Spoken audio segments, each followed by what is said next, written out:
Seigneur Jésus-Christ, éternel Dieu Tout-Puissant, grand créateur des cieux et la terre, nous disons encore merci ce soir de ce que Père, tu nous as encore accordé la grâce et le privilège de venir dans ta maison pour pouvoir te servir, t'adorer et te louer, Père. Seigneur, bénis tes enfants qui ont franchi un pied dans ce lieu, Seigneur. Puisses-tu, mon Père, les bénir par ta parole, Père. Écarte-moi du chemin, car je ne compte que sur ta grâce, Seigneur Jésus. Viens nous parler, Seigneur Jésus. Viens, ô Dieu Tout-Puissant, éveiller notre âme, afin que, Père, tes nous puissions te servir en esprit en vérité. Bénis ton peuple, bénis tes enfants qui sont en route. Prends le contrôle de tout ce qui sera fait ici, Seigneur Jésus. Et que toute gloire, honneur, louange et adoration te reviennent à toi seul pour l'éternité. Au nom de Jésus-Christ. Amen. Alors, on va se lever. Nous allons lire la parole de Dieu dans Luc chapitre 15, à partir du verset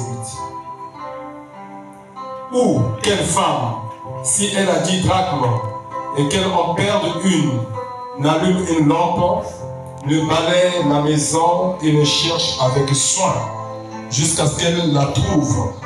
Lorsqu'elle l'a trouvée, elle appelle ses amis et ses voisines et dit: réjouissez-vous avec moi, car j'ai trouvé la drachme que j'avais perdue.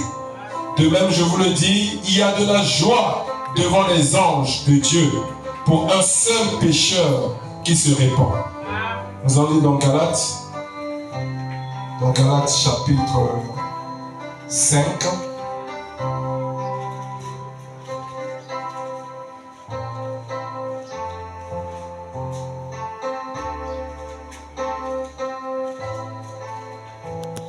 Verset 22.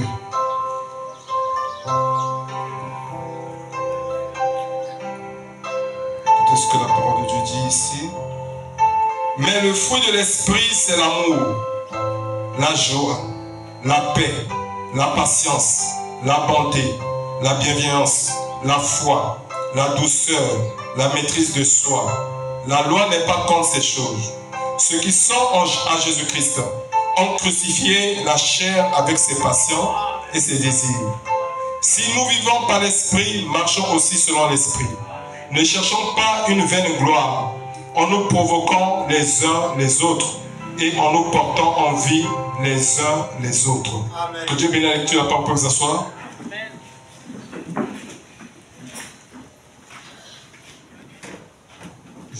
Je vais lire une citation de Frère Branham dans la brochure « La seule voie à laquelle Dieu a pourvu pour toutes choses ». La seule voie à laquelle Dieu a pourvu pour toutes choses, prêché le 31 juillet 1963. Page 6, paragraphe 41. Écoutez ce que Frère Branham dit. Et ça en est fini de toute la race. Il ne reste plus d'espoir. Tout est à la fin. Le bétail, le maïs, tout. Or, vous ne pouvez pas prendre une plante qui a été plantée, l'hybrider avec autre chose, la faire se reproduire et la planter. Ça ne se fera pas. Elle ne se reproduira pas. C'est impossible. En effet, le commandement de Dieu est toujours en vigueur. Chaque semence doit se reproduire selon son espèce. Et si ce n'est pas cela, il y a une chose hybride avec une vie pervertie. Et elle mourra aussitôt. Plantez un maïs hybride. Il poussera jusqu'à un niveau où l'épi devait paraître. Il va jaunir et retomber. C'est donc ce qu'ils ont fait avec les animaux. Ils ont fait cela avec des semences. Ils ont fait cela avec tout le reste. Et ils ont fait cela dans l'église. On essaie d'embellir l'église, embellir un lieu, une belle chose, de grandes choses. On a hybridé cela en mélangeant cela avec une espèce de doctrine faite de main d'homme et d'autres. Et cela arrive à la parole là où cela pouvait se reproduire. Et ça meurt encore. Vous voyez, il y a simplement, vous voyez, pour trois prétentions. Au paragraphe 48. Donc nous sommes au temps de la fin. Il ne reste aucun espoir. Nous ne pouvons pas nous confier à cette nation. Cette nation est fondée sur la politique. La politique est finie. Elle est tout aussi pourrie que possible. Avez-vous lu le magazine Life, là où on parle de cet avocat, ou plutôt de ce juge, de son fils, un jeune garçon? Il a filé à toute vitesse sur ses Riki et autres ici, avec des bolides.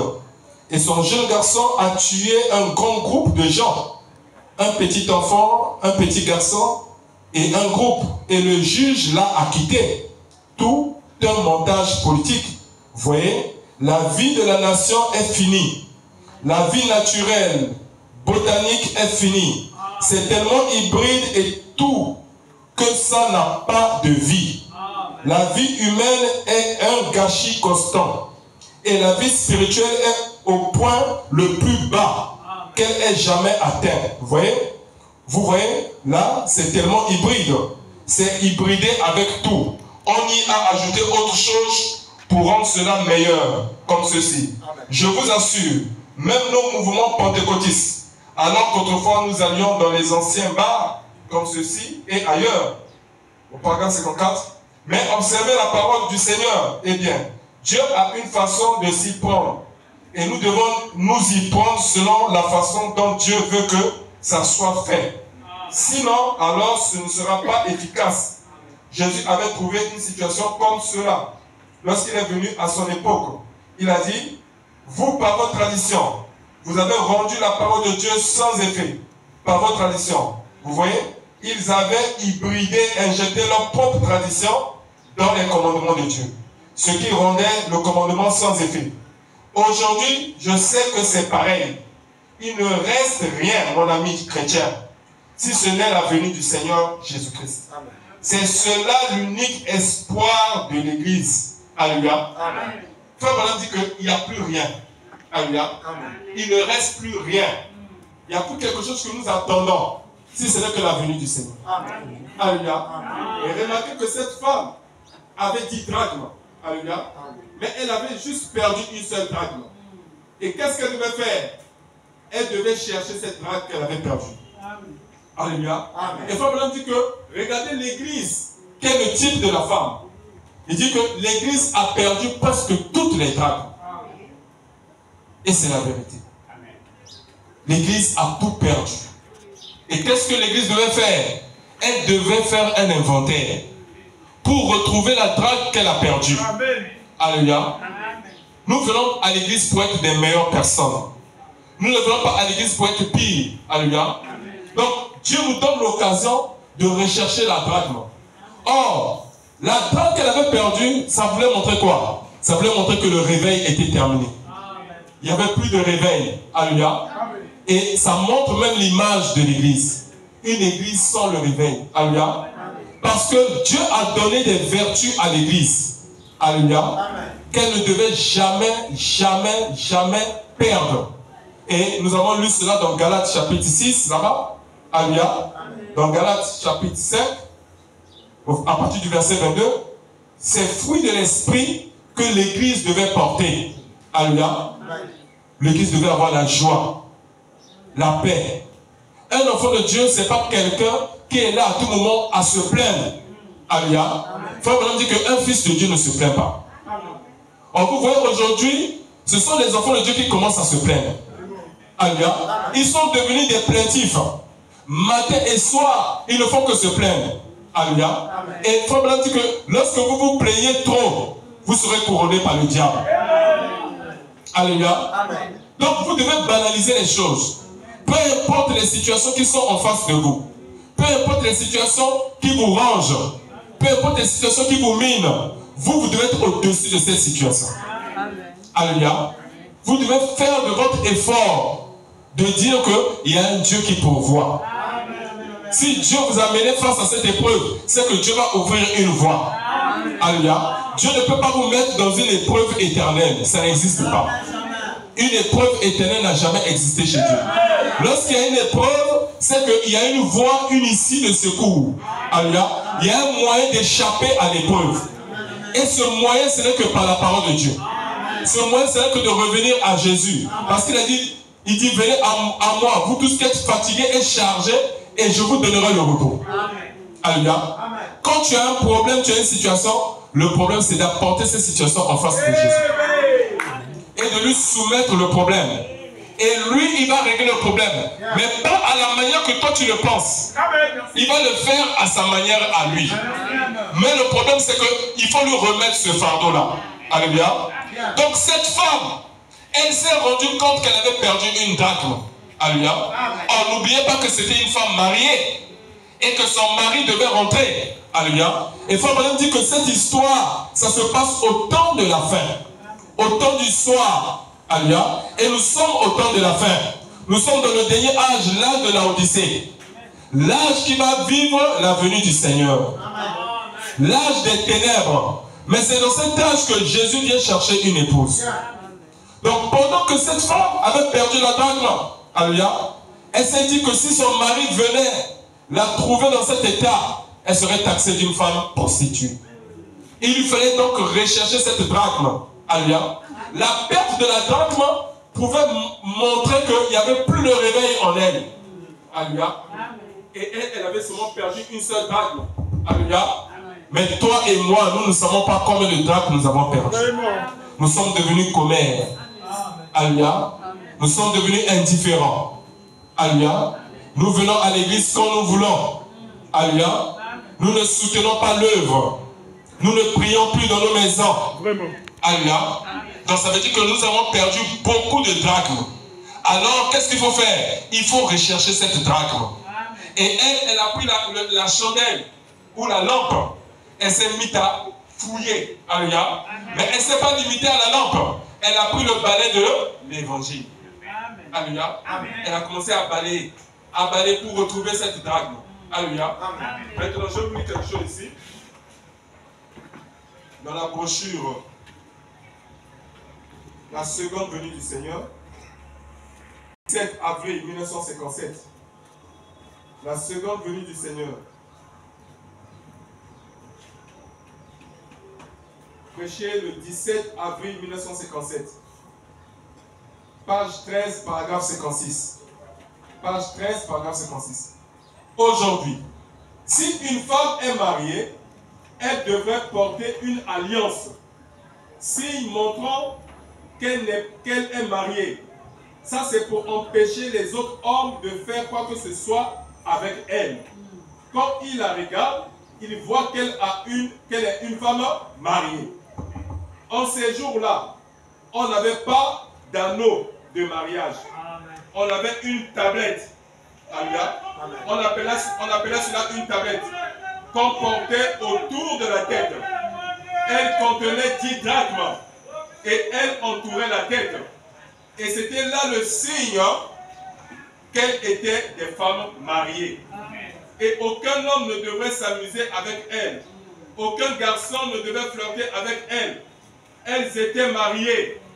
Et chacune de ces drachmes, si seulement nous avions le temps, mais je n'en ai pas, je vais essayer de tenir parole autant que possible. Je pouvais vous dire ce que chacune de ces drachmes représentait. Elles étaient placées là, et chaque drachme représentait une certaine vertu de cette femme. La première représentait son amour envers son mari. La deuxième, son engagement à vivre vertueusement et avec pureté pour lui. Et la troisième, la quatrième et la cinquième jusqu'à la neuvième. Et si vous voulez voir cela, regardez dans Galates chapitre 5. Vous verrez que cette femme représentait l'église. Grand E. Quand on parle de l'église, grand E, hein, c'est l'épouse de Jésus-Christ. Et l'église, c'est une femme qui est mariée à Christ. Alléluia. Donc, tel que nous sommes ici, là, chacun de nous individuellement, nous sommes l'épouse de Jésus-Christ. Alléluia. Nous sommes mariés à Christ. Alléluia. C'est ce que le prophète dit. Il dit ici, vous verrez que cette femme représentait l'église. Et l'église est une femme qui est mariée à Christ. Et la tablette que l'église est supposée porter est mentionné dans Galates chapitre 5, c'est la charité. Alléluia. La joie, la paix, alléluia, la longanimité. Donc vous devez faire de vos efforts, alléluia, d'être toujours joyeux. Amen. Qu'il y ait de l'argent ou pas, qu'il y ait à manger ou pas, qu'il y ait des vêtements ou pas, toi ton travail, tu dois toujours être joyeux. C'est fort, alléluia. Ne jamais avoir des soucis. C'est vrai, tu vas dire que, mais comment faire pour ne pas avoir des soucis? Je suis un humain. Alléluia. Quand ça vient, mais il ne faut pas trop demeurer dedans. Alléluia. Parce que le péché, c'est de demeurer. C'est ça le péché. Alléluia. Quand tu tombes, il faut te relever. Mais ne demeure pas couché. Alléluia. Donc, il dit ici, et la tablette que l'Église est supposée porter est mentionnée dans Galates chapitre 5. C'est la charité, la joie, la paix, la longanimité, la bonté, la douceur. Alléluia. Aujourd'hui, même la douceur a disparu dans nos sœurs. Alléluia. Or, la nature de la femme, c'est même la douceur. Amen. Quand Dieu a créé la femme, alléluia, Dieu a donné à la femme une nature qui est différente à la nature de l'homme. Donc la nature de la femme, alléluia, la nature de la femme c'est la douceur. Alléluia. Mais aujourd'hui, nous constatons que les femmes ne sont plus douces. Les femmes ne sont plus gentilles. Alléluia. Elles ont un tempérament masculin. Or, c'est contraire à la parole de Dieu. Alléluia. Et quand on parle de la douceur, quand on s'adresse à la femme naturelle, on parle aussi de l'Église. Alléluia. Donc l'Église devait avoir en elle la douceur, la paix, la longanimité, la bonté, la bienveillance et la patience. Voilà la tablette qu'on est censé porter dans l'Église.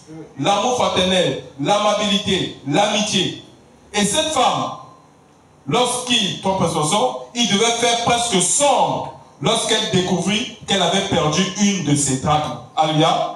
Donc il faisait sombre. Donc c'était dans l'âge des ténèbres. C'était dans l'âge de la Odyssée. Alléluia. Donc dans cet âge dans lequel nous sommes, c'est en ce moment qu'elle s'est rendue compte qu'elle avait perdu l'une de ses drachmes.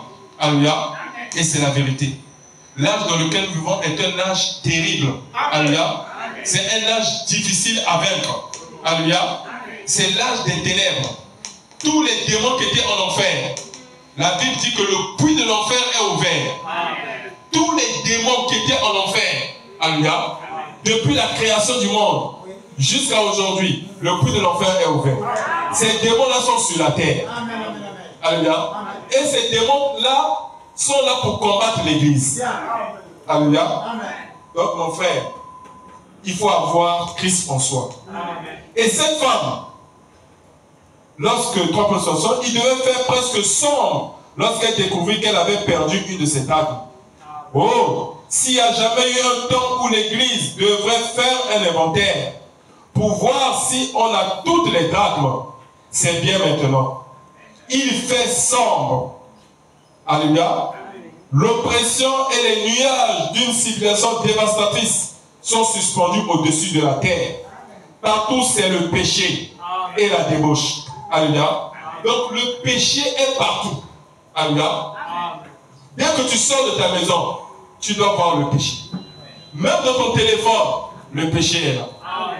Surtout si tu as les réseaux sociaux. Le péché vient et frappe à la porte de ton cœur. Alléluia. Mais qu'est-ce que Dieu a dit à Caïn? Voici le péché est à ta porte. Alléluia. Le péché est à ta porte. Comme un tapis. Alléluia. Comme un tapis. Alléluia. Mais c'est à toi de dominer sur le péché. Ce n'est pas au péché de dominer sur toi. Alléluia. Même si le péché est partout. Alléluia. Ne vous laissez pas influencer par le péché. Ne vous laissez pas vaincre par le péché. Mais c'est à vous de vaincre le péché. Mais vous allez le vaincre comment? Par la foi, par Jésus-Christ. Parce qu'il n'y a que lui qui a vaincu le péché. Il dit, j'ai vaincu le monde. Alléluia. Je ne vous laisserai pas orphelin. Comme il a vaincu le monde, nous aussi nous allons vaincre le monde. Alléluia. Il dit ici, partout c'est le péché et la débauche. Nous vivons une époque terrible où règne la méchanceté. Les gens ne vont à l'église que pour la forme. Les gens vont à l'église pour essayer de cacher leur bassesse. Des gens vont à l'église et professent être chrétiens, mais vivent comme le reste du monde. Ils boivent, ils fument, ils jouent à l'argent. Les femmes s'habillent d'une façon immorale, portant en public des vêtements qu'elles ne devraient même pas porter dans leur chambre à coucher. Alléluia. N'est-ce pas la vérité? Et toutes ces choses-là sont devant nous. Alléluia. Alors nous sommes dans l'âge des ténèbres. Alléluia. Mais nous devons retrouver la dame qui est perdue. Parce que c'est dans cet âge que Jésus venait chercher son épouse. Alléluia. Mais s'il vient et il trouve qu'il y a une seule drap qui manque, il ne te prendra pas. Alléluia. S'il manque ne plus qu'une seule drachme, Jésus ne va pas te prendre. Alléluia. Je continue à lire. Toujours la même brochure.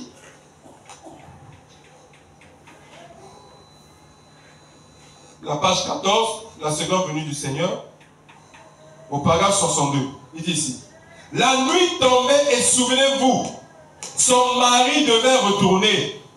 Et s'il la trouvait avec ne fût-ce qu'une drachme de moins, cela signifiait qu'elle avait été marquée comme étant une prostituée. Alléluia. Donc Jésus ne veut pas venir prendre une épouse avec des taches. Alléluia. Alléluia. Mais il va venir prendre une épouse parole. Qui sera le reflet de son image. Alléluia. Donc elle sera la parole depuis ses orteils jusqu'à la pointe de sa chevelure. C'est cette épouse-là que Jésus viendra chercher. Alléluia. Donc nous devons remplir les conditions de la parole. Alléluia. Comme tu connais là où tu es faible, c'est là où tu dois beaucoup prier. C'est là où tu dois beaucoup cacher. Alléluia. Et écoutez ce que le prophète dit. La nuit tombait et souvenez-vous, son mari devait retourner. Et s'il la trouvait avec ne fût-ce qu'une date de moins, cela signifiait qu'elle avait été marquée comme étant une prostituée. Et si elle avait souillé, elle s'était souillée d'une façon ou d'une autre, et que les gens l'avaient vue, on l'amenait devant le sacrificateur et on apportait la preuve qui attestait qu'elle avait été prise en flagrant délit. Et si le sacrificateur constatait qu'elle était une femme mariée, il retirait de sa tablette une drachme en considérant le mal qu'elle avait fait. Si elle avait caché sa vertu, on lui enlevait la drachme correspondante. Si elle avait flirté, elle montrait ainsi qu'elle n'était pas fidèle à son mari. On lui enlevait la drachme correspondante. Quelle que fût la faute, on lui enlevait la drachme correspondante. Au retour de son mari, celui-ci voyait qu'elle avait été marquée et il divorçait immédiatement et n'avait plus rien à faire d'une telle femme. Il ne voulait plus d'une telle femme. Ainsi, c'était presque à la tombée de la nuit qu'elle s'aperçut qu'elle avait perdu quelque chose. Alléluia. Elle au moins, elle s'est aperçue qu'elle a perdu quelque chose. Mais toi, jubilé, est-ce que tu t'aperçois que tu as perdu quelque chose? C'est la question que nous devons nous poser. Alléluia. Parce que cette femme de la Bible, elle s'est aperçue qu'elle avait perdu quelque chose. Une vertu. Il fallait qu'elle retrouve cette vertu-là. Mais nous devons nous poser la question, qu'est-ce que nous avons perdu? Lorsque nous venons à l'église, lorsque nous venons dans un tel rassemblement, pose-toi la question individuellement. Qu'est-ce que j'ai perdu? Alléluia. Qu'est-ce qui fait qu'aujourd'hui, si Jésus vient, je ne pourrai pas partir? Et c'est en ce moment que tu vas commencer à retrouver ce que tu as perdu. Alléluia. Ainsi, c'était presque à la tombée de la nuit qu'elle s'aperçut qu'elle avait perdu quelque chose. C'était à ce moment-là que son mari devait rentrer à la maison. Alléluia. Donc son mari devait rentrer à la maison à la tombée de la nuit. Alléluia. Dans l'âge de l'Odyssée, dans l'âge des ténèbres, c'est dans cet âge que Jésus viendra. Alléluia. Donc nous sommes à la porte de la venue du Seigneur. Alléluia. Voilà pourquoi, vous savez, le président de la République, le président Sassou, lorsqu'il vient ici à Pointe-Noire, vous savez ce qu'il fait? Avant qu'il ne vienne, il y a le directeur de protocole qui prépare déjà tout. Alléluia. Donc quand vous voyez déjà la voiture du directeur de protocole, alléluia, commencer à s'agiter là-bas au niveau de l'aéroport, c'est que le président, l'avion va bientôt atterrir. Alléluia. Alors, dans cet âge dans lequel nous sommes, Dieu a envoyé le directeur de protocole. Le prophète William Malone Branham. Il est déjà venu préparer le terrain. Alléluia. Il est venu avec un message de préparation. Amen. Donc ça veut dire que Jésus est à la porte. Amen. Amen. Amen. Il ne va plus tarder. Parce que Élie est déjà venu. Amen. Alléluia. Il faudrait que Élie revienne. Avant que Christ ne revienne. Amen. Mais Élie est déjà venu. Alléluia. Maintenant, qu'est-ce que nous attendons? Alléluia. Le directeur de protocole est déjà là. Écoutez ce que Frère dit. Voilà. Ainsi, c'était presque à la tombée de la nuit qu'elle s'aperçut qu'elle avait perdu quelque chose. C'était en ce moment-là que son mari devait rentrer à la maison. Et il se faisait tard. L'Église ferait mieux de s'examiner à la lumière de la parole de Dieu concernant notre pureté, notre loyauté et notre dévotion. Nous sommes devenus cancaniers, alléluia, rapporteurs, alléluia. Donc on est devenus cancaniers, donc c'est-à-dire critiqueurs, moqueurs, rapporteurs, fumeurs de cigarettes, médisants et des Jézabel peinturisés. Oui, tout ce que le reste du monde fait, l'Église chrétienne s'y mêle aujourd'hui. De sorte que vous pouvez à peine faire la distinction entre les deux. Il est temps pour nous de faire l'inventaire. Il se fait tard. Amen. Eh bien, il était si tard qu'elle était obligée d'allumer une chandelle. Aussi se procura-t-elle d'une chandelle. Elle prit non seulement une chandelle, mais elle prit aussi un balai et se mit à balayer la maison. Alléluia. Et nous avons vu que la maison en question, ce n'est que toi-même. Alléluia. Il n'y a pas une autre maison. La maison là, ce n'est pas l'église physique, le bâtiment physique. Non, c'est ton propre cœur. Que tu dois purifier, tu dois nettoyer par l'écoute de la parole et par la repentance. Alléluia. Et n'oubliez pas, cette femme n'était pas dans le réveil parce qu'elle avait perdu la dame. Mais quand elle a commencé à balayer, elle a commencé à fouiller. Lorsqu'elle a retrouvé la drachme, vous savez ce qu'elle a fait? Elle a appelé tous ses amis. Alléluia. Il dit, venez vous réjouir avec moi. Car la drachme que j'avais perdue, je l'ai retrouvée. Alléluia. Et c'était le réveil. Alléluia. Et aujourd'hui où je vous parle, alléluia, tant que tu n'as pas retrouvé la drachme, ne t'arrête pas. Alléluia. Continue toujours à chercher, à demander. Alléluia. C'est un combat incessant. Il dit ici. Eh bien, il était si tard qu'elle était obligée d'allumer une chandelle. Aussi se procura-t-elle une chandelle. Elle prit non seulement une chandelle, mais elle prit aussi un balai et se mit à balayer la maison. Oh mon frère, s'il n'y a jamais eu une époque où l'on a besoin d'allumer une chandelle, de répandre la lumière de l'évangile, le Saint-Esprit, une fois de plus dans l'église, pas tellement pour une émotion, pas pour quelque chose de fanatique, pas pour être emballé dans une émotion ni pour sauter de joie, mais pour une espérance qui provoque. Alléluia. Alléluia. Pour une espérance qui provoque un examen de conscience pendant lequel les hommes et les femmes se mettent en ordre avec Dieu. Alléluia. Donc c'est le moment de se mettre en ordre. Alléluia. Lorsqu'on vient à l'église, c'est pour écouter la parole. Mais pour mettre ces paroles en pratique. Parce que si tu ne mets pas la parole en pratique, tu n'es qu'un cymbale qui retentit. Alléluia. Donc le but de l'évangile, c'est de mettre la parole de Dieu en pratique. Alléluia. Tout ce que vous écoutez, c'est le conseil de Dieu. Mais vous devez le garder. Écoutez ce que Frère dit ici. Toujours la même brochure.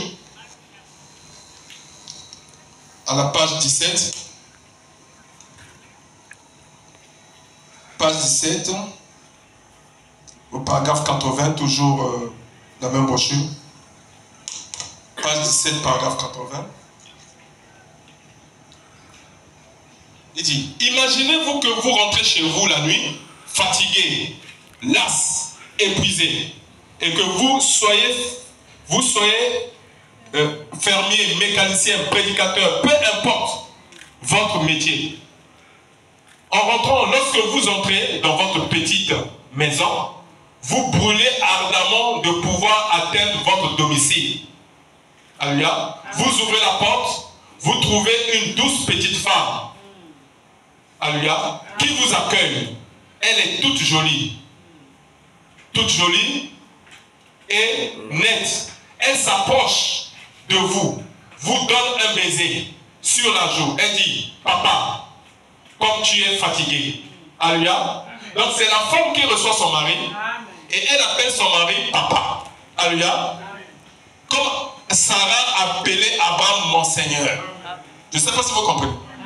Qu'est-ce que ça montre? Ça montre le respect. Alléluia.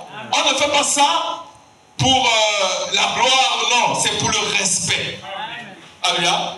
Donc la femme a le droit d'appeler son mari papa, alléluia, ou chéri, ou mon Seigneur.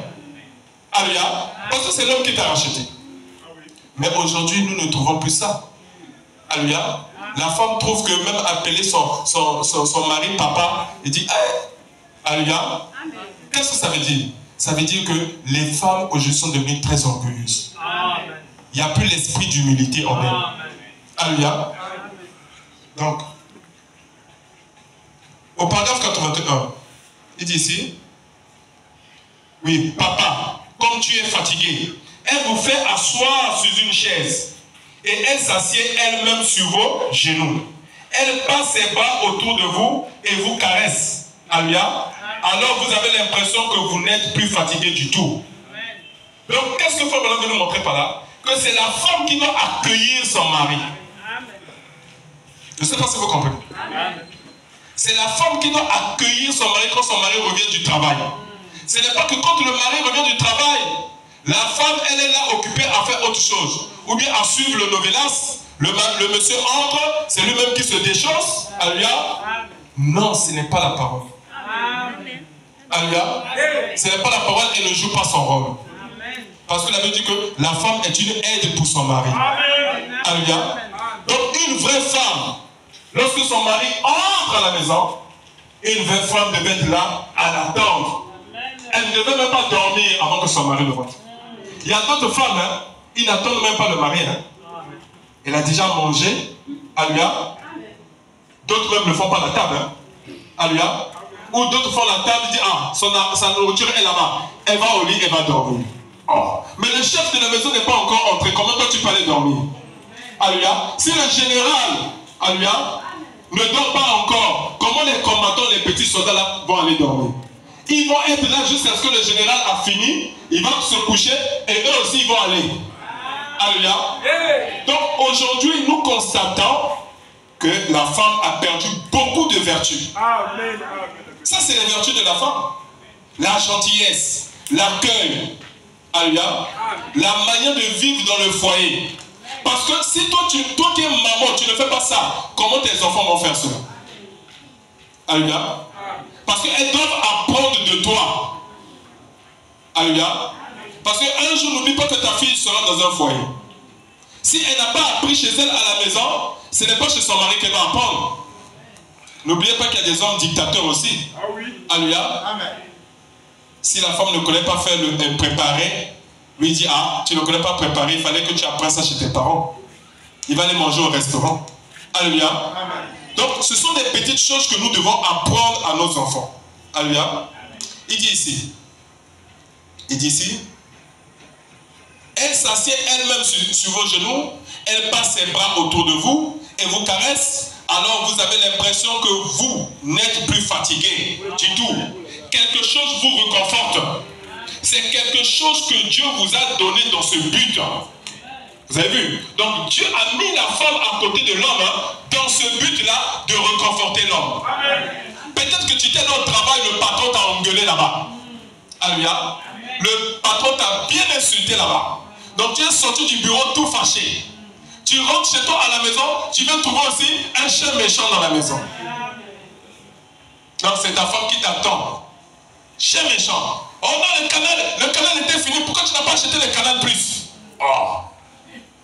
Donc le canal plus, c'est la priorité. Alléluia. Ça veut dire qu'elle ne connaît pas sa position. Alléluia. Il y a une manière de demander les choses. Alléluia. On ne demande pas les choses avec violence. Alléluia. La Bible dit que femmes, soyez soumises à votre mari. Alléluia. Et que dit la Bible? Mari, aimez vos femmes. Donc, la conséquence de la soumission produit quoi? L'amour. Il y a des choses que tu ne demanderas pas à ton mari. Mais quand tu es soumise, quand tu es obéissante, alléluia, quand tu es toujours à ta place, à ton poste de devoir, même si tu ne demandes pas, ton mari va te faire des cadeaux sans que tu puisses demander. Parce que tu es soumise. Alléluia. Mais toi, tu n'es pas soumise, mais tu veux qu'on fasse pour toi. L'église n'est pas soumise, mais elle veut que Christ se fasse pour elle. L'église n'est pas soumise, elle n'est pas obéissante, mais pour demander à Dieu, ce sont les premiers à demander. Dieu, donne-moi ceci. Dieu, donne-moi ceci. Dieu, donne-moi ceci. Mais toi, tu donnes quoi à Dieu? Tu fais quoi pour Dieu? Alléluia. Pour t'attendre en retour que Dieu puisse te donner. Alléluia. Même venir à l'église, tu n'arrives pas à venir à l'église. Payer la dîme, tu n'arrives pas à payer la dîme. Alléluia. Soutenir l'œuvre, tu n'arrives pas à soutenir. Alléluia. Mais tous les jours, quand tu pries, tu ne fais que demander à Dieu. Tu ne fais que demander. Frère Branham a dit que quand vous priez comme ça, vous priez mal. Parce que vous priez dans le but de satisfaire vos désirs. C'est pas ce que dit le livre de Jacques. Alléluia. Il dit que vous demandez, mais vous demandez, vous ne recevez pas parce que vous demandez mal. Dans le but de satisfaire seulement vos désirs. Vous ne voyez que vos intérêts, mais vous ne voyez pas l'intérêt de Dieu. Amen. Je ne sais pas si vous comprenez. Donc la prière, nous devons changer notre manière de prier. La prière, ce n'est pas seulement dans un seul sens. Seigneur, donne-moi. Seigneur, donne-moi. Seigneur, donne-moi. Non. Ça, c'est la mauvaise manière de prier. En réalité, un enfant de Dieu, un chrétien ne devait jamais beaucoup demander à Dieu. Alléluia. Mais Seigneur, regarde ce que j'ai fait pour toi. Seigneur, regarde ce que j'ai fait pour toi. Seigneur, regarde ce que je fais pour toi. Seigneur, regarde ce que je fais pour toi. Dieu lui-même sait qu'il doit te donner. Alléluia. Mais parce que tu es dans sa volonté. Alléluia. Tu es dans sa volonté parfaite. Je continue à lire. Alors, vous avez l'impression que vous n'êtes plus fatigué du tout. Quelque chose vous réconforte. C'est quelque chose que Dieu vous a donné dans ce but. Donc, la femme a été donnée à l'homme dans ce but. C'est une partie de vous-même. Si donc elle est une véritable épouse. Alléluia. Donc il y a aussi des fausses épouses. Alléluia. Il y a les véritables épouses et il y a aussi les fausses épouses. Alléluia. Donc c'est pas au nom, libala. Tu te précipites pour aller te marier. Mais est-ce que tu es prêt? Est-ce que tu as les vertus? Est-ce que tu as le caractère? Est-ce que tu peux garder un foyer? Alléluia. Est-ce que tu peux garder un foyer? Le fait, c'est pas se précipiter d'aller se marier. Est-ce que tu peux garder tes enfants? Parce que la Bible dit que néanmoins, elle sera sauvée si elle persévère. Alléluia. En gardant, en éduquant bien ses enfants et en gardant bien son foyer. Alléluia. Parce que tu as un rôle à jouer dans ta maison. Tu dois éduquer les enfants. Alléluia. Tu dois prendre soin de ton mari. Alléluia. La Bible dit même, femme, ne sais-tu que si c'est toi qui sauveras ton mari? Ce n'est pas que le mari commence à tomber, toi aussi, tu dis, bon, comme le mari commence à dérouter, à masser de sauce paqueto, moi aussi je vais aller chercher les hommes. Ça, c'est pas une femme. Tu dois prier pour ton mari. Peut-être que c'est une faiblesse qui est rentrée. Alléluia. C'est pas que ton mari commence à détourner là, à dévier du chemin, tu commences à le critiquer. Non, ça c'est pas une femme. Une femme doit garder le secret familial. Le secret de la maison. Comme aujourd'hui vous n'avez pas eu l'argent pour préparer, alléluia, tu exposes maintenant ton mari. Non, ça c'est pas une femme. Donc toutes ces choses, vous devez l'apprendre avant d'aller dans le foyer. Sinon quand vous allez partir dans le foyer, ça sera la catastrophe. Alléluia. Écoutez ce que Fabien dit ici, au paragraphe 81. Mais qu'en serait-il si ces lèvres avaient baisé un autre homme ce jour-là, ou à un autre moment? Qu'en serait-il si vous saviez bien cela? Qu'en serait-il si ses bras avaient étreint un autre homme? Elle est carrément une abomination sur vos genoux. Ce baiser brûle comme un baiser de Judas. Vous préférez que ces bras-là ne soient pas autour de vous. Oh, elle peut être toute jolie. Ses cheveux peuvent être bien bouclés. Ses yeux peuvent être bruns. Ses joues bien roses. Et sa petite jupe bien repassée. Elle peut être très jolie. Mais si ce respect, cet amour, cette confiance vraiment authentique et divin ne sont pas là, elle ferait mieux de ne pas venir s'asseoir sur vos genoux. Vous ne voudrez plus rien avoir à faire avec elle. Elle a des comptes à vous rendre. Peu importe combien elle s'embellit, elle demeure malgré tout une mauvaise femme, à moins qu'elle ne soit montrée vraiment une véritable authentique chérie, n'aimant personne d'autre que vous, ne baisant que vos lèvres et ne se laissant enlacer par d'autres bras que les vôtres. Et vous le savez bien. Oh, quel sentiment, quelle consolation. Au paragraphe 82. Voilà un mari et son épouse qui sont l'image de Christ et son église. Et quand vous allez à votre église, vous pouvez avoir les meilleurs bancs de la ville. Vous pouvez avoir le clocher le plus élevé de la ville. Vous pouvez avoir la meilleure orgue. Vous pouvez être les gens les mieux habillés. Vous pouvez chanter comme un oiseau moqueur. Mais malgré tout cela, si vous baisez le monde et flirtez avec lui, alors ce baiser sur la joue de Christ n'est rien qu'un baiser de Judas. Alléluia. Donc frère Branham compare la femme naturelle et la femme spirituelle qu'est l'Église. Alléluia. Parce qu'il y a deux femmes. Il y a la femme naturelle, alléluia, et il y a la femme spirituelle qu'est l'Église. Il dit peu importe comment l'Église peut être embellie, peut avoir un gros clocher. Vous pouvez être les gens les mieux habillés. Vous pouvez avoir la plus belle chorale du monde. Alléluia. Où les gens chantent comme des anges. Alléluia. Il dit c'est pas ça.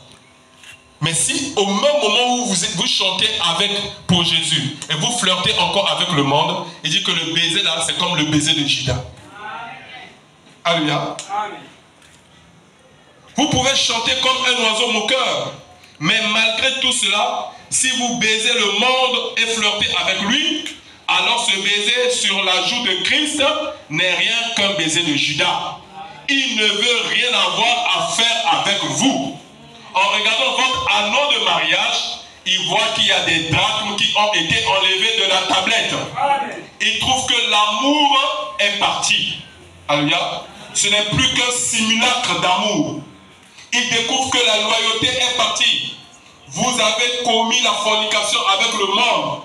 Vous allez au bal dansant et aux fêtes où l'on joue le bougie-bougie.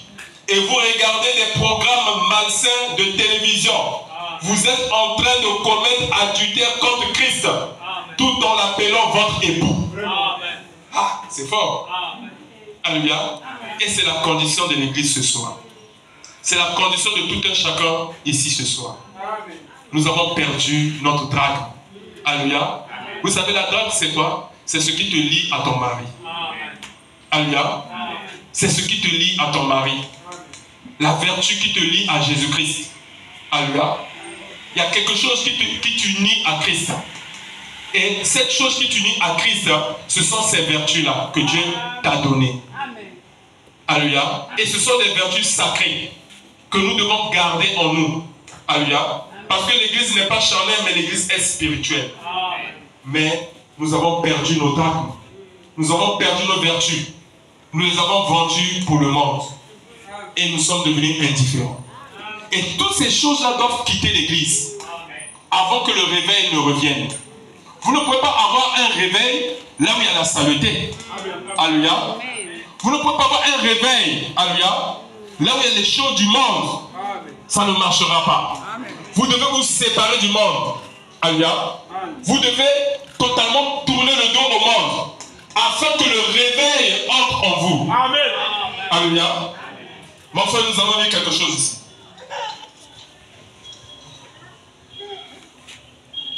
Il faut que nous nous séparons du monde pour que le réveil de Christ puisse entrer en... Dans la brochure Sortir du camp, prêché le 19 juillet 1964. Prêché le 19 juillet 1964, page 19, paragraphe 89. Il dit: maintenant, frères, sœurs, savez-vous que chacun de vous, vous devez vous sacrifier. Amen. Vous devez être le sacrifice de Dieu. Amen. Sacrifier les choses du monde. Sacrifier vos propres plaisirs de ce monde. Amen. Sacrifier les choses du monde. Savez-vous pour quelle raison les gens ne veulent pas le faire? Alléluia. Je reprends la citation. Maintenant, frères, sœurs, savez-vous que chacun de vous, donc chaque personne, vous devez vous sacrifier. Amen. Vous devez être le sacrifice de Dieu. Sacrifier les choses du monde. Amen. Sacrifier vos propres plaisirs de ce monde. Amen. Sacrifier les choses du monde. Savez-vous pour quelle raison les gens ne veulent pas le faire? Vous savez, une brebis n'a qu'une seule chose à offrir, et c'est sa laine. Amen. Eh bien, il ne lui est pas demandé de produire ou de fabriquer la laine cette année. Il lui est demandé de porter la laine. Alléluia. Et il ne nous est pas demandé de fabriquer quelque chose. Il nous est demandé de porter le fruit de l'esprit. Alléluia. Et c'est ce que nous avons lu dans Galates chapitre 5. C'est-à-dire ce qu'il y a à l'intérieur de la brebis. Ce qu'il est à l'intérieur, c'est ce qui produit la laine à l'extérieur. Amen. Je ne sais pas si vous comprenez. Amen. Si vous avez le Saint-Esprit en vous, alléluia, si vous avez Christ en vous, réellement, vous aurez la joie. Amen. Vous aurez la paix. Amen. Alléluia. Amen. Vous aurez la gentillesse. Vous aurez l'amour. Vous aurez la bonté. Si vous voyez les choses là ne sont pas dans l'église, c'est que Christ n'est pas là. Amen. Alléluia. Si Christ est réellement en vous, vous n'aurez pas des clans dans l'église. Alléluia. Si nous voyons les clans dans l'église, alléluia, c'est que Christ n'est pas à l'intérieur. Parce que Christ n'est pas divisé. Alléluia. Et moi, le pasteur, je n'ai jamais fait de distinction. Je prends tout le monde, je mets dans le même panier.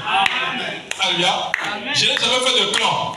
Mais pourquoi les laïcs veulent faire les clans? C'est la question qu'on se pose. Christ n'est pas divisé.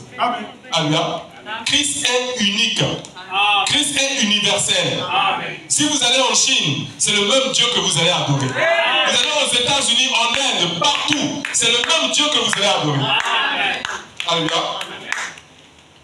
Il dit, vous savez, une brebis n'a qu'une seule chose à offrir, et c'est sa laine.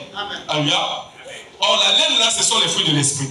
Eh bien, il ne lui est pas demandé de produire ou de fabriquer la laine chaque année, de fabriquer la laine cette année. Il lui est demandé de porter la laine. Il ne nous est pas demandé de fabriquer quelque chose. Il nous est demandé de porter le fruit de l'esprit. C'est-à-dire que ce qu'il y a à l'intérieur de la brebis, ce qui est à l'intérieur, c'est ce qui produit la laine à l'extérieur. Et comme un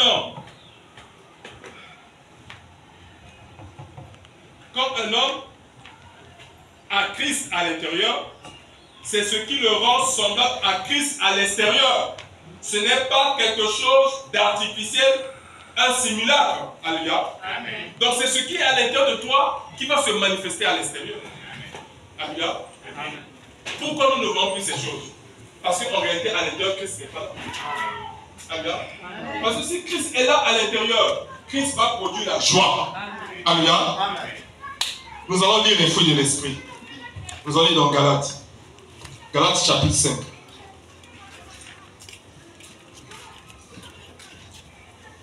Donc la Bible est claire.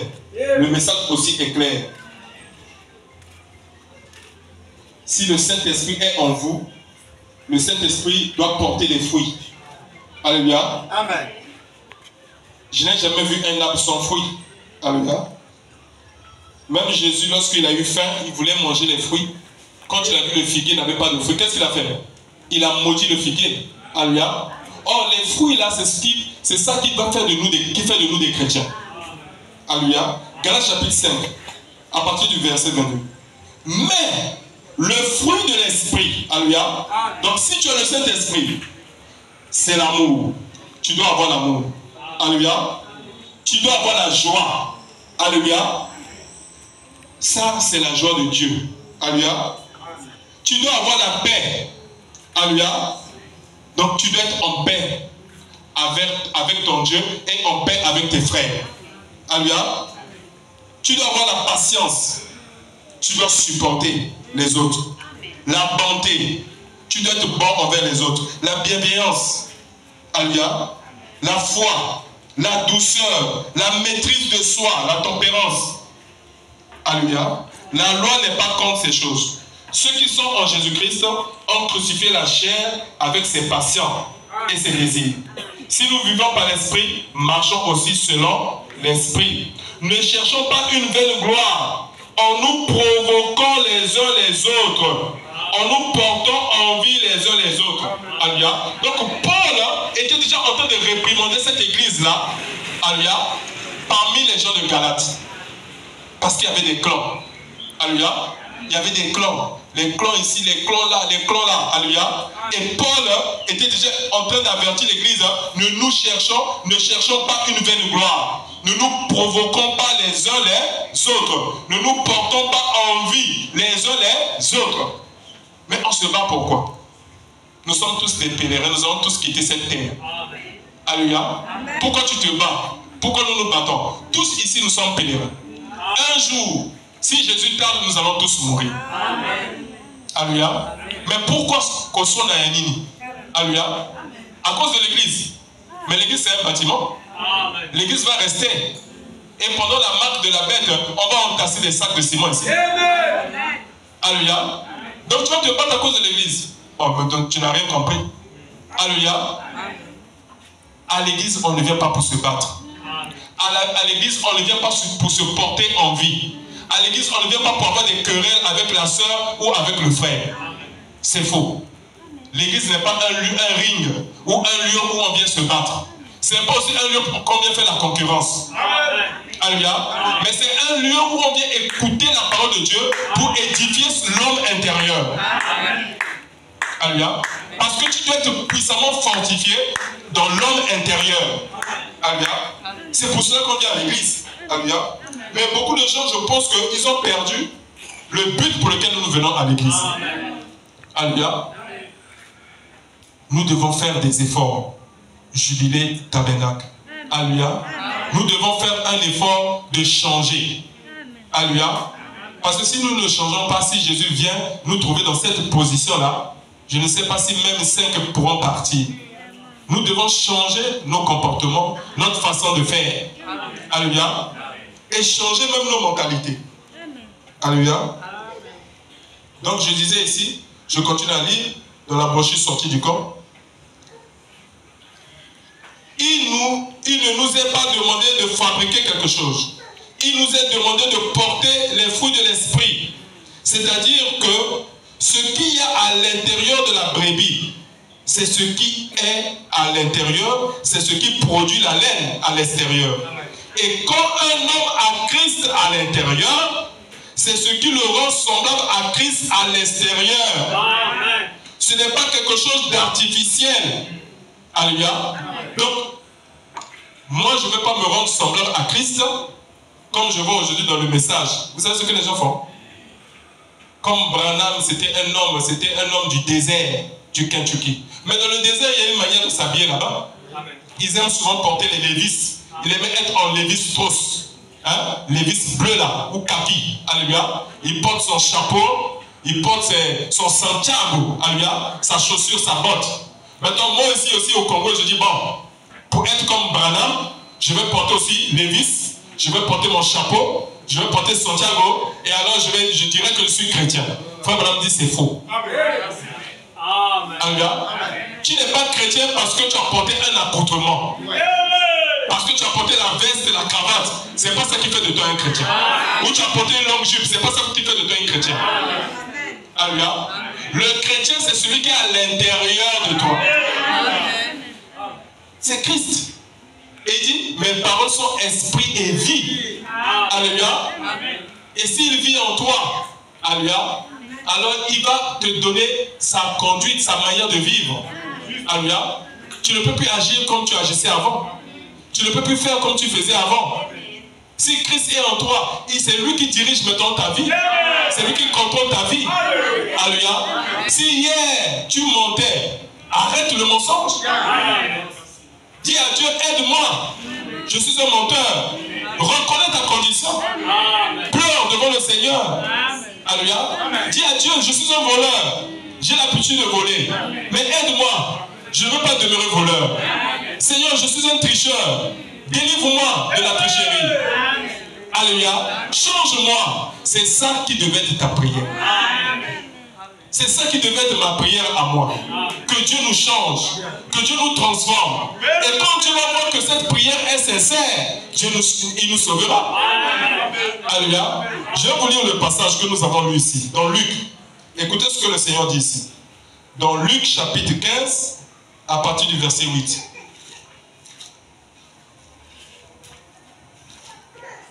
Luc 15, verset 8. Ou quelle femme, si elle a 10 drachmes, et qu'elle en perde une, n'allume une lampe, ne balaye la maison, et le cherche avec soin, jusqu'à ce qu'elle la trouve. Lorsqu'elle l'a trouvée, elle appelle ses amis et ses voisines, alléluia, et dit, réjouissez-vous avec moi, car j'ai trouvé la drachme que j'avais perdue. De même, je vous le dis, il y a de la joie devant les anges de Dieu pour un seul pécheur qui se répand. Amen. Alléluia. Amen. Donc le ciel est dans la joie lorsque un homme peut confesser ses péchés et se repentir. C'est ce qui donne la joie là-bas au ciel. Alléluia. Hier tu étais bébé noir, mais tu dis non, ça c'est une mauvaise chose, je ne peux plus faire ça. Je dois maintenant marcher selon le Seigneur. Alléluia. Au ciel, il y a une grande fête là-bas. Hier, tu étais prostituée. Tu dis non, je ne dois plus continuer avec cette vie de prostitution. Alléluia. Je dois rester fidèle à Christ et à sa parole. Alléluia. Au ciel, là-bas, il y a une grande joie.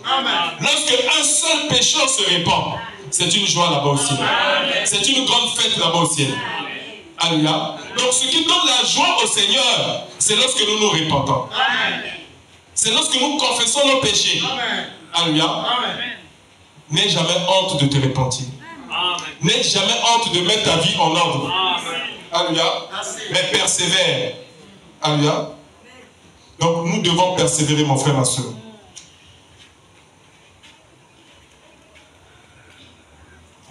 Maintenant, comme je disais, quand cette femme avait perdu sa drachme, alléluia, le réveil était terminé. Alléluia. Et je vais vous dire une chose. Toutes les fois que Jésus quitte votre maison, ou quitte votre vie, vous n'êtes plus dans le réveil. Alléluia. N'ayez pas peur. Alléluia. Pour vous, ce que vous devez surveiller, c'est de savoir est-ce que Jésus est avec moi ou il n'est pas là. Alléluia. C'est la chose que vous devez surveiller.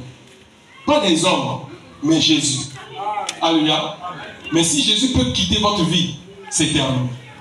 Vous n'êtes plus dans le réveil. Vous pourrez venir à l'église, mais vous serez toujours charnel. Je vais vous lire quelque chose ici, dans la brochure.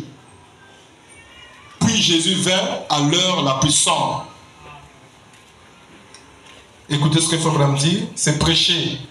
Ça a été prêché le lundi 14 novembre 1955.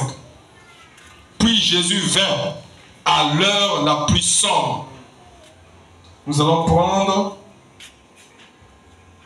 à la page 13, paragraphe 36.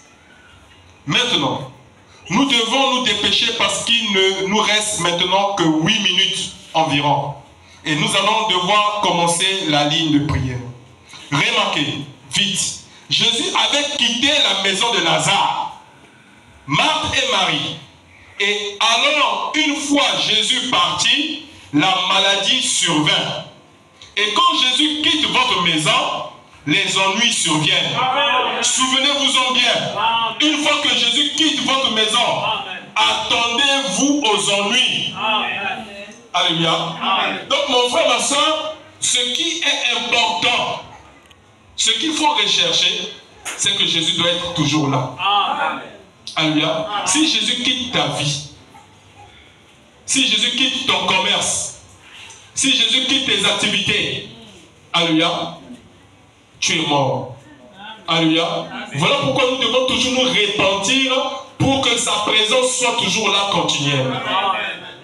Alléluia. Parce que Jésus ne peut pas demeurer là où il y a le péché. Amen. La seule manière de le ramener, c'est par la repentance. Alléluia. Remarquez, vite, Jésus avait quitté la maison de Lazare, de Marthe et de Marie. Et alors, une fois Jésus parti, la maladie survint. Et quand Jésus quitte votre maison, les ennuis surviennent. Souvenez-vous-en bien. Une fois que Jésus quitte votre maison, attendez-vous aux ennuis. Vous feriez mieux de le traiter correctement. De prier, de l'aimer. Alléluia. Jésus aujourd'hui, c'est quoi? C'est le message. Amen. Ne cherche pas à voir Jésus d'Hoffmann. Alléluia. Tu ne le verras pas sous cette forme-là. Alléluia. Il reviendra sous cette forme, mais il va nous attendre dans les airs. Mais Jésus aujourd'hui est à côté de toi. Jésus là, c'est le message. Le message que tu es venu écouter ce soir, c'est ça Jésus-Christ. Alléluia. Mais frère, on dit que si Jésus quitte votre maison, c'est là où les ennuis vont commencer. Maintenant, écoutez ce que Frère dit. Vous feriez mieux de le traiter correctement. Alléluia. Il faut traiter correctement qui? Jésus. Le message. De prier, de l'aimer, de le garder là. Parce qu'il est le meilleur compagnon et ami que vous ayez jamais eu. Et que vous aurez jamais. Gardez-le donc là. Réservez-lui un bon accueil. Menez le genre de vie qui ferait qu'il aimerait être associé à vous. Alléluia. C'est la vérité. Alléluia. Donc c'est nous-mêmes qui chassons Jésus. Alléluia. À la page 15, je continue à lire. Il dit, eh bien, page 15, paragraphe 42, un peu en bas, paragraphe 42, eh bien, c'est ce que le Père fait. Et c'était l'heure la plus sombre que cette petite famille ait jamais connue. Jésus, on dirait, les avait oubliés et s'en était allé. Lazare était mort. Il avait été enseveli 4 jours. C'était écoulé. Et tout d'un coup, un messager est arrivé et a dit que Jésus entrait dans la ville. Eh bien, Marthe n'avait pas montré de l'empressement pour des choses spirituelles. Alléluia. Mais que son cœur soit béni. Cette fois-ci, elle fut assurément enflammée. Elle est partie. On dirait qu'elle aurait pu réprimander le Seigneur. Mais lorsqu'elle l'a rencontré, observez ce qu'elle a fait. Observez donc son approche. Observez l'approche de cette femme. C'est ainsi que vous recevez les choses de la part de Dieu. Suivant l'approche que vous adoptez vis-à-vis de cela, c'est vous qui devez vous en approcher. Alléluia. C'est ça la chose. Alléluia. Regardez, lorsque Jésus est allé dans la maison de Lazare, il y avait Marthe et Marie. Alléluia. Marthe se plaignait du comportement de Marie. Il dit, regarde, oh mais Seigneur, Marie est là, elle ne fait rien. Mais moi je suis en train de laver les assiettes. Alléluia. J'apprête tout, la nourriture, pour que toi tu puisses manger. Jésus dit, oh Marthe, mais Marie a choisi la meilleure part, qui ne lui sera jamais ôtée. Alléluia. Pourquoi? Parce qu'elle était spirituelle. Mais lorsque Jésus est parti, alléluia, Lazare est mort. Alléluia. Ça veut dire quoi? quand Jésus est parti, le réveil était fini. Le réveil était terminé. Alléluia. Mais Jésus est revenu dans la ville. Quand Marthe a appris que Jésus est rentré dans la ville, elle qui était indifférente avant, elle a montré de l'empressement. Alléluia. Elle a couru pour aller rencontrer Jésus. Alléluia. Et vous savez ce qu'elle a dit à Jésus? Elle ne l'a pas engueulé. Alléluia. Elle ne s'est pas fâchée contre Jésus. Mais écoutez ce que Abraham dit. Observez ce qu'elle a fait. Observez donc son approche. Observez l'approche de cette femme. C'est ainsi que vous recevez les choses de la part de Dieu. Suivant l'approche que vous adoptez vis-à-vis de cela. C'est vous qui devez vous en approcher. Donc c'est toi qui dois aller vers le don. C'est toi qui dois t'approcher du don. C'est toi qui dois chercher le don. C'est pas au don d'aller te chercher. Je ne sais pas si vous comprenez. Il y avait une femme. Alléluia. Syro-phénicienne. Elle était des nations. Elle n'était même pas juive. Alors que pendant que Jésus s'était séjourné dans le territoire des Syriens, alléluia, certainement qu'il était fatigué. Il avait fait une grande ligne de prière. Alléluia. Il voulait un peu se reposer. Mais cette femme a appris que Jésus était là. Alléluia. Vous savez ce qu'elle a fait? Elle s'est mise à chercher. Alléluia. Ruelle après ruelle. Maison après maison. Jusqu'à retrouver la maison là où Jésus était. Alléluia. Quand elle a retrouvé la maison là où Jésus était, elle a frappé à la porte. Quand elle frappe à la porte, c'est le Seigneur Jésus qui était là. Et elle s'est jetée à ses pieds. Elle dit, oh maître, regarde ma situation. J'ai ma fille qui est cruellement tourmentée par un démon, par un mauvais esprit. Je t'en prie, viens chasser cet esprit. Alléluia. Mais écoutez la réponse du Seigneur. Il n'est pas bien que l'on prenne la nourriture des enfants, le pain des enfants, et qu'on le donne aux petits chiens. Alléluia. Jésus avait donné cette parole-là pour pouvoir la décourager.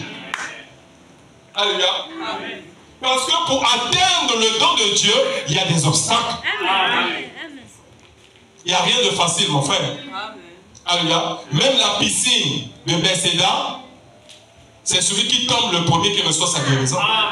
Il fallait faire un effort pour entrer le premier. Donc les choses de Dieu ne sont pas faciles. Ne pensez pas que les choses sont faciles. Alléluia. Avec Dieu, il n'y a pas la facilité. Avec Dieu, au contraire, c'est toujours difficile. Alors, comme c'est difficile, il faut user de violence. Parce que la Bible dit que le royaume de Dieu est prêché et ce sont les violents qui s'en emparent. Mais nous avons comme l'impression que les gens sont gagnés par la tiédeur de la Odyssée. Parce que la Odyssée, il est écrit, la Odyssée n'est ni chaud ni froid. Et c'est cette tiédeur-là que nous constatons qui rentre dans l'église. Alléluia. Les gens ne sont plus bouillants pour les choses de Dieu. Alléluia. Les gens sont devenus négligents. Les gens n'ont plus le zèle. Alléluia. Savez-vous que le diable peut vous tromper même avec les songes? Moi, il y a des frères qui sont venus me voir ici. Ah, pasteur, j'ai fait le songe. Dieu m'a parlé dans le songe de retourner à l'église. Il faut que je retourne à l'église. J'ai vu le pasteur Marcel. Dieu m'a dit, il faut que je reprenne mon poste. Alléluia. Mais c'est bien, Dieu a parlé. Mais tu es où aujourd'hui? Tu es où? Dieu a montré le songe de retourner à l'église. Mais tu ne reviens pas à l'église. Alléluia. Est-ce que tu as accompli la volonté de Dieu? C'est le jugement pour toi. C'est le jugement. Parce que Dieu te l'a montré. Parce que Dieu est venu te parler. Si Dieu t'a montré le songe, c'est que tu étais déjà têtu. Dieu a vu que mon fils s'est égaré. Mon fils est devenu têtu. Je vais quand même le parler par le songe. Parce que je l'ai parlé par les hommes, il n'a pas écouté. J'ai parlé par l'Urim Tourim, il n'a pas écouté. Maintenant, je lui parle par les songes. Alléluia. Et il t'a même expliqué le songe. Tu es venu une fois, deux fois. Après, pouf, tu as disparu. Ça veut dire quoi? Ça veut dire que jusqu'à présent, tu ne comprends pas pourquoi tu as cru ce message. Alléluia. Le message, on ne force pas quelqu'un. On ne peut pas forcer quelqu'un. Le message, c'est un problème de révélation. Alléluia. Il faut que tu aies la révélation, que tu sois connecté. Oh, merci Seigneur. Alléluia. Amen. C'est la Le vérité. message, c'est un problème de révélation. Amen. Amen. On ne peut pas aussi forcer quelqu'un de se repentir. Jamais. Merci. Alléluia. Le fils prodigue, là où il était là-bas, alléluia, il avait gaspillé les biens de son papa. Mais qui l'a dit de retourner vers son père? Qui était venu lui dire, monsieur, ce que tu as fait là c'est mauvais. Tu es allé avec les prostituées. Tu as fait ce qui est mauvais. Tu as gaspillé l'argent de papa. Ce que tu as... Va demander pardon à l'église. Qui l'a dit ça? Personne. Mais comme c'était un fils de Dieu et qu'il avait la sémence de Dieu, il fallait qu'il retourne vers son père. Alléluia. Il devait retourner de lui-même. La Bible dit étant entré en lui-même. Alléluia. Parce que la conscience parle. Alléluia. Et c'est ce que j'aimerais pour chacun d'entre nous. Ne sois pas connecté à un homme, mais sois connecté à Dieu. Que Dieu te parle, mon frère. Que Dieu te parle, ma soeur. Quand tu fais quelque chose de mal, que le Saint-Esprit te reproche.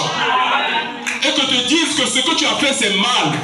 Et que toi-même, tu mettes ta vie en ordre. Alléluia.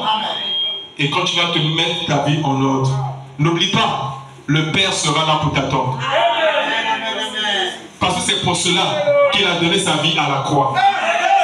Pour que tu ne sois pas perdu, mais que tu aies de la nourriture en abondance. Alléluia. Je continue à lire.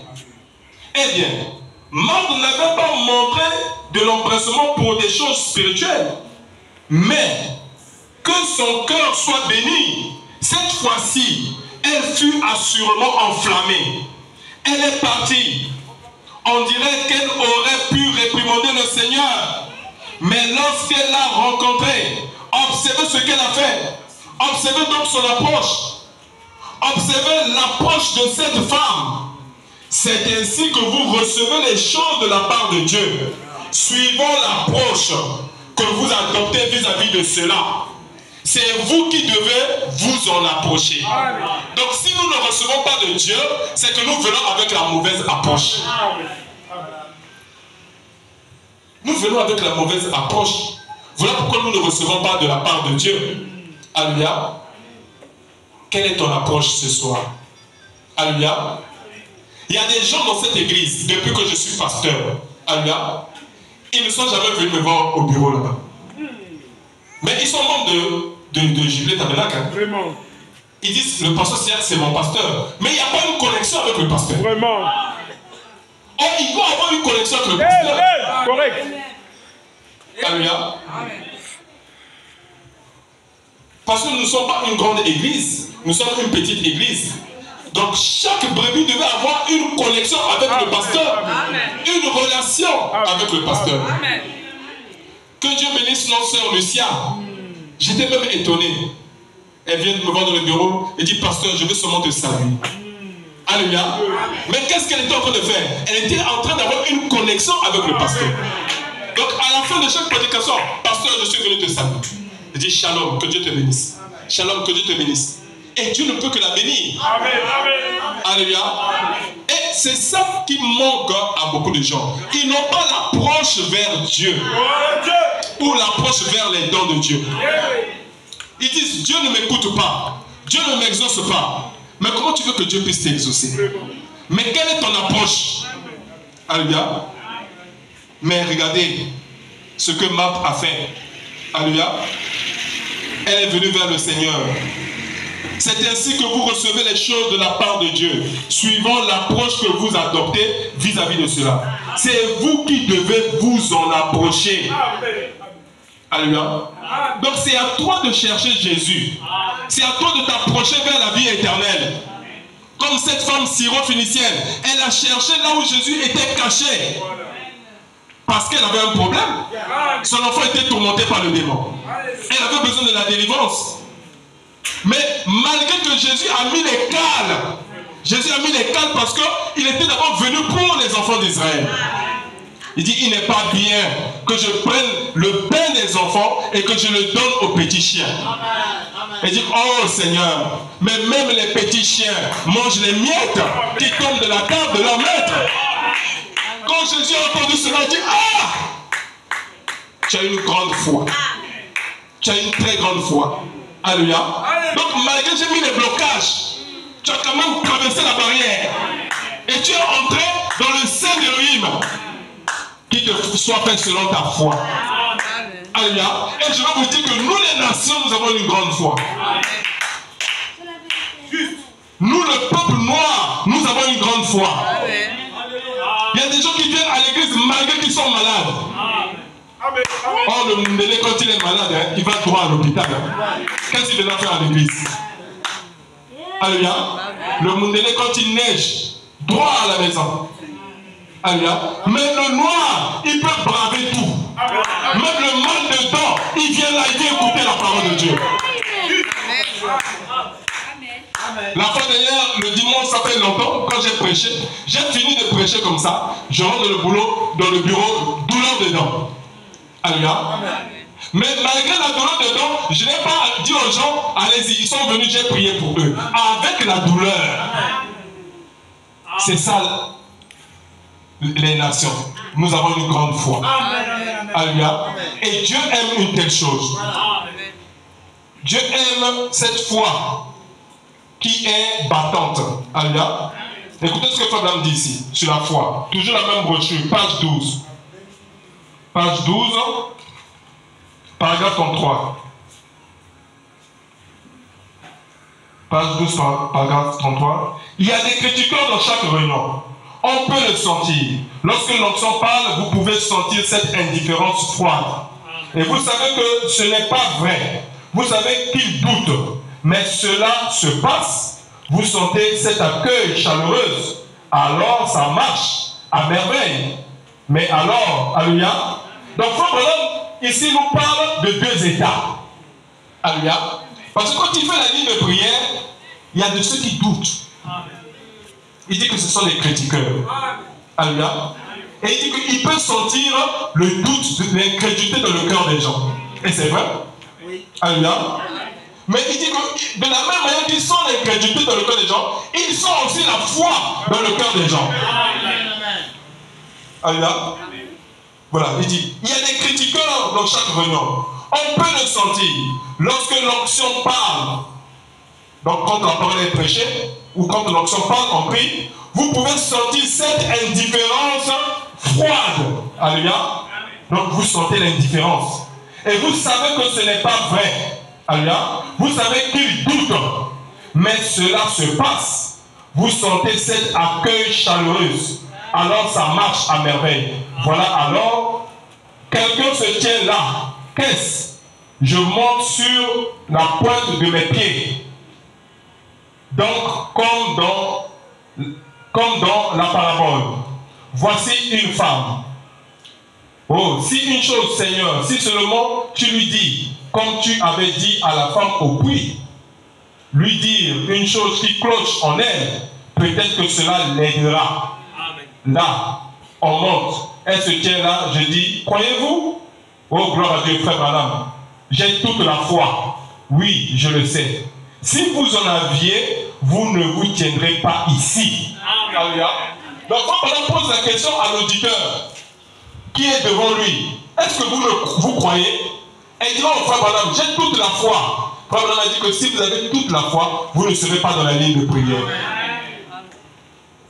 Parce que la foi, déjà à ta place là, tu as déjà ravi la bénédiction. C'est ça la foi. Amen. La foi n'attend pas. La foi n'a pas besoin d'une ligne de prière. Mais la foi croit ce que Dieu a dit. Amen. Alléluia. Et Frère Madame lui dit, si vous avez la foi, vous ne serez pas ici. Alléluia. Oh, gloire à Dieu, Frère Madame, j'ai toute la foi. Oui, je le sais. Si vous en aviez, vous ne vous tiendrez pas ici. Vous voyez? Vous êtes ici, vous êtes censé être ici en haut. Mais vous êtes ici en bas. Parce que vous avez l'espérance plutôt que la foi. Amen. La foi est sûre. Amen. Alléluia. Amen. Parce que beaucoup de gens ont l'espérance. Mais ils pensent que c'est la foi. Frère Branham dit que la foi est une ferme assurance. La foi est sûre. Alléluia. Dans la foi, il n'y a pas de doute. Dans la foi, il n'y a pas l'hésitation. Quand vous voyez quelqu'un qui doute, qui hésite, il n'a pas la foi. Parce que la foi ne doute pas, la foi n'hésite pas, mais la foi croit que ce que Dieu a dit, c'est la vérité. Alléluia. Et c'est comme ça que nous devons vivre. Parce que la foi, c'est ça qu'on appelle le super sens. Alléluia. Et nous devons vivre par ce sens-là. Je vais encore dire quelque chose. À la page 14, paragraphe 40. Eh bien, quand Jésus avait déclaré qu'il ne faisait que ce que le Père lui montrait, cela veut dire qu'il le voyait en vision. Maintenant, Lazare. Jésus savait que Lazare tomberait malade. Et alors, il a quitté la maison de Lazare. Donc, il est parti exprès. Eh bien, 1 ou 2 jours après son départ, soudain, vous savez, Lazare était tombé malade. Ils ont aussitôt envoyé chercher Jésus. Et Jésus, l'aimable Seigneur, plutôt que de revenir, savez-vous ce qu'il a fait? Il a poursuivi son chemin. Sans simplement faire cas de cela, ils l'ont encore envoyé chercher. Il ne voulait toujours pas partir. Et il a attendu le moment opportun où il savait que le Père lui avait indiqué ce qu'il allait se passer. Et alors un jour, il s'est tourné vers les disciples et leur a dit, notre ami Lazare dort. Et tout le monde a dit, s'il dort, il fait bien. Alors il leur a dit, dans leur propre langage, il a dit, il est mort. Et je suis content à cause de vous, de ce que je n'étais pas là, mais je vais le réveiller. Amen. Voyez-vous cela? Regardez-le à la tombe. Il a dit, je te loue Père de ce que tu m'exauces toujours. Mais j'ai dit cela à cause de ceux qui se tiennent ici. Comprenez-vous donc cela? Il savait déjà ce qui se passerait. Il savait donc qu'il serait absent, que Lazare devait mourir. En effet, s'il était présent là, on l'aurait supplié. Et tout pour guérir Lazare et autre chose. Eh bien, il n'a point guéri tout mourant, il ne les a point ressuscités, il n'a ressuscité que les 3 personnes. Alléluia. Donc, Frère Branham est clair. Alléluia. Jésus avait un don, un super don. C'est que le Père était en lui, réconciliant le monde avec lui-même. Alléluia. Donc Jésus, avant de faire un miracle, il devait le voir dans la vision. Et dans la vision que le Père l'avait montré, le Père lui avait montré que Lazare devait mourir et que Lazare devait être ressuscité le 4e jour. Alléluia. Pas le 1er jour. On ne devait pas le ressusciter le 1er jour. On ne devait pas le ressusciter le 2e jour. On ne devait pas le ressusciter le 3e jour. Mais le 4e jour. Alléluia. Donc il faut respecter la parole à la lettre. Voilà pourquoi Jésus s'est éloigné de Lazare. Alléluia. Et quand Lazare était mort, le réveil était terminé dans la maison de Lazare. Il n'y avait plus de réveil. Parce qu'il y a une seule personne qui apporte le réveil, c'est Jésus-Christ. Alléluia. Si la vie de prière est morte en toi, le réveil est terminé. Si la lecture de la Bible est morte en toi, le réveil est terminé. Alléluia. Et il faut qu'on ressuscite cette vie de prière en toi. Alléluia. Le 4e jour, après que Lazare a commencé à sentir, à pourrir, et que les vers ont commencé à ranger sa chair, c'est ce jour-là que Jésus dit que je reviens. Alléluia. Et Frère Branham dit que c'était à l'heure la plus sombre. Alléluia. À l'heure la plus sombre. Je vais lire à la page 16. Page 16, paragraphe 44. Remarquez, donc, eh bien, quand elle est allée là, elle a dit, Seigneur, c'est ce qu'il était, Seigneur. Pourtant, il avait, eh bien, pour beaucoup de gens, si c'était les gens d'aujourd'hui, et qu'un prédicateur ait été dans une assemblée de gens, qu'il ait accompli des miracles, et qu'il soit parti, et qu'ensuite certains de ses proches amis ne soient pas venus, qu'ils ne soient pas allés auprès d'eux, eh bien, ils auraient dit, dis donc, espèce d'hypocrite, soit pas aller auprès d'eux. Eh bien, ils auraient dit, dis donc, espèce d'hypocrite, je sais pour commencer que je n'aurais pas dû quitter telle église. Pourquoi n'es-tu pas venu? Vous voyez, ça aurait été différent. Alléluia. Mais elle s'est avancée vers lui et a dit, Seigneur, si tu eusses été ici, mon frère ne serait pas mort. Même maintenant même, tout ce que tu demandes à Dieu, Dieu te l'accordera. Oh là là, quelque chose doit se passer.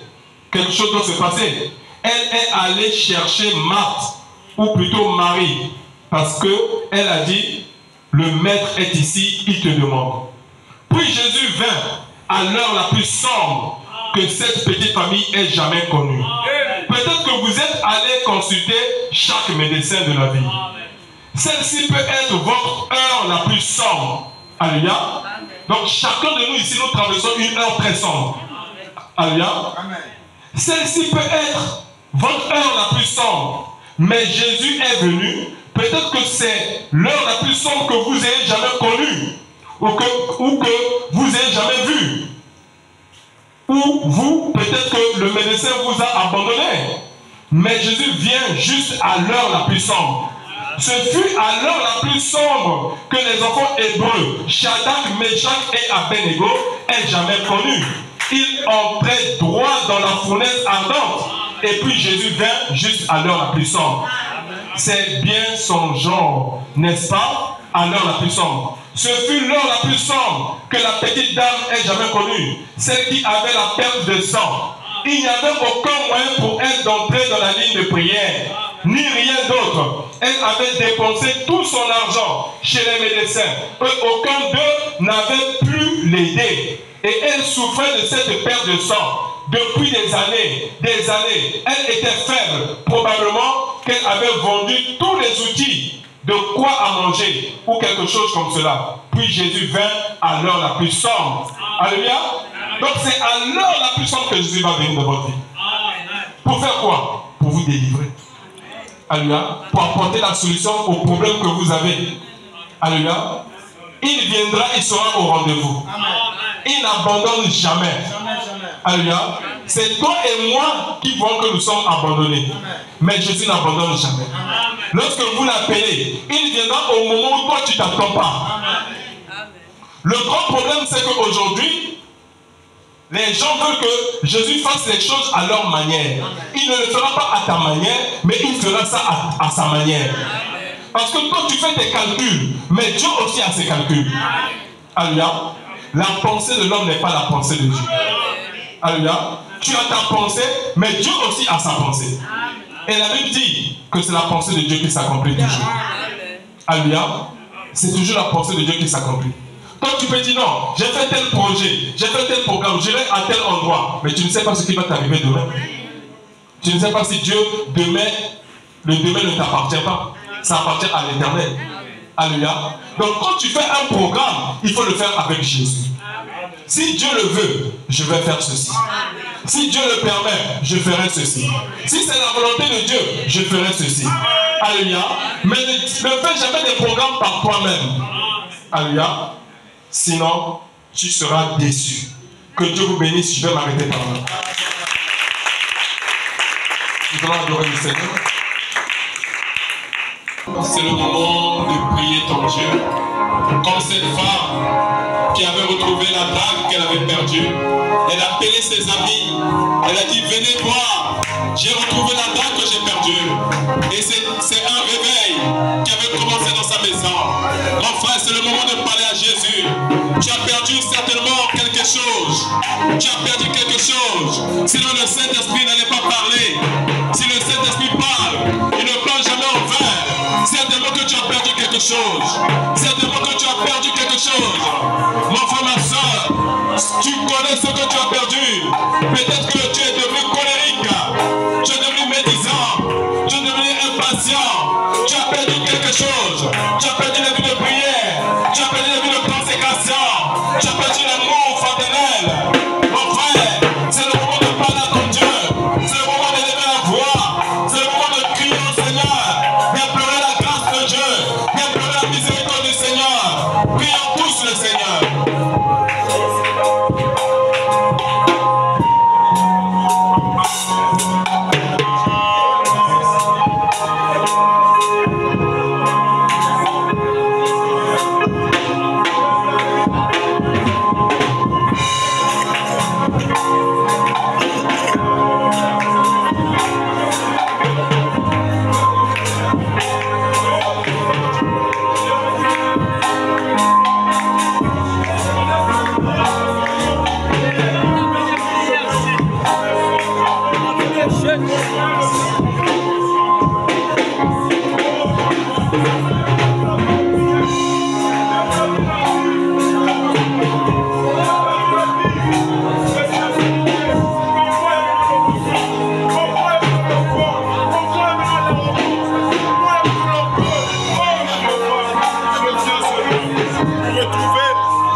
C'était à l'heure la plus sombre qu'elle avait perdu cette drague.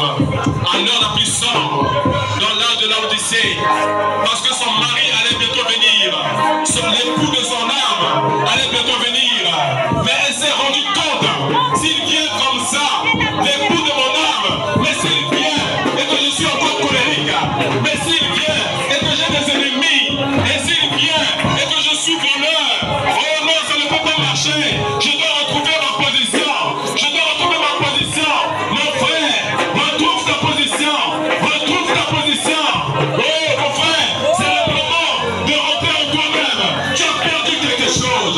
Tu as perdu quelque chose. Ce soir, retrouve ce que tu as perdu. Retrouve la dame que tu as perdue. Tu es une femme mariée. Tu es une femme mariée. Tu es mariée à Christ. Mais tu as perdu les vertus. Tu as perdu les vertus. Tu dois les retrouver ce soir. Tu dois les retrouver ce soir. Tu dois les retrouver ce soir. Ce soir, tu dois les retrouver. Tu dois retrouver tes vertus. Tu dois retrouver tes vertus.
Roi béni, Père Tout-Puissant. Oh Dieu, nous ne sommes pas dignes de nous approcher de ton trône de gloire. Nous venons, oh Dieu, nous humilier devant ta face. Nous te demandons de nous pardonner et de nous délivrer. Car nous avons commis l'iniquité. Nous avons péché devant toi. Nous avons mal agi. Nous nous sommes comportés, ô Dieu Tout-Puissant, comme des enfants désobéissants. Père, ce que nous demandons, Père, c'est que tu puisses ôter le cœur de pierre, que tu nous donnes un cœur de chair, afin que nous puissions te servir selon ta parole, Père. Seigneur, nous avons perdu toutes les drachmes que tu nous as données, toutes les vertus qui faisaient de nous ton épouse, nous les avons vendues au monde. Alors, Seigneur, ce soir, nous implorons simplement ta miséricorde, Père, que tu viennes au secours de chacun d'entre nous ici présent, Père, de chaque personne qui est venue dans cette église ce soir, de tout, oh Père, tout laïc de jubilé ta Père, peu importe l'endroit où il se trouve, Père, que tu viennes au secours de cette église, Père, et que nous puissions retrouver la date que nous avons perdue, que nous ne puissions pas nous reposer. Oh Seigneur, nuit et jour, tant que nous n'avons pas retrouvé cette date, cette paire de grand prix, aide-nous, Père, à la retrouver. Aide-nous, Père, à la retrouver. Aide-nous, Père, à prendre la chandelle de l'évangile, à prendre la lampe et à allumer, à fouiller, à prendre le balai de l'évangile, à balayer pour retrouver cette drachme que nous avons perdue. Seigneur, viens délivrer l'église, viens bénir cette église, viens circoncire le cœur, viens purifier le cœur, viens nettoyer le cœur, viens laver le cœur, viens ôter la moralité, viens ôter le péché, viens ôter l'incrédulité, viens ôter la lourdeur. Accorde-nous ta grâce. Merci Seigneur pour ta présence. Merci Seigneur pour ta visitation. Bénis ton peuple qui a écouté la parole. Ils vont repartir dans la maison. Que tu accompagnes tout un chacun. Protège-les en chemin. Bénis les dîmes et les offrandes qui seront prélevés, Père. Bénis leur chemin de retour. Laisse le Père le béni de nos bras. Que tu nous donnes la force de prier la nuit. Que tu nous donnes la force de lire la Bible, de lire la parole, de prier, de nous consacrer. Donne-nous la force, Seigneur Jésus. Enlève la longueur, enlève l'amour de ce monde. Place le Saint-Esprit en nous et que la gloire